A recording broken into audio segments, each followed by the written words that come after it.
Security ज़राए के मुताबिक ऑपरेशन सिंदूर में भारतीय फौज को भारी नुकसान उठाना पड़ा। हलाकतों को तस्लीम न करने पर भारतीय फौज शदीद अंदरूनी दबाव का शिकार रही। ज़राए ने बताया कि भारतीय हुकूमत और अफवाज ने हजीमत से बचने के लिए नुकसान छुपाया। लाइन ऑफ कंट्रोल पर भारतीय अफवाज को 250 से जायद हलाकतों का सामना करना पड़ा, लेकिन अब भारत ने 100 से जायद हलाक फौजी एहलकारों और पायलट्स को अवार्ड देने का फैसला किया।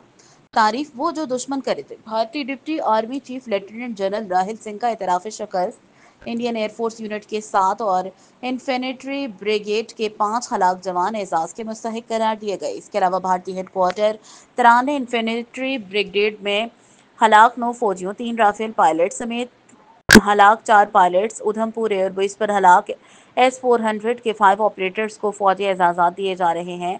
उधमपुर एयरबेस बशमूल एयर डिफेंस यूनिट पर हलाक 9 एहलकारों, एविएशन बेस राजौरी में 2, अड़ी में 4, intelligence field support unit Nowshera में हलाक होने वाला फौजी भी एजाजी लिस्ट का हिस्सा है।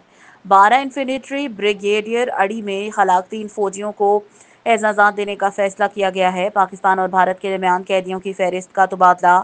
सिक्योरिटी ज़राए ने बताया कि कई भारतीय जनरल और सिफारती नुमाइंदे भी नुकसान तस्लीम कर चुके हैं। भारत में हलाक फौजियों के लवाहिकीन पर प्यारों की तस्वीर शेयर न करने का दबाव है।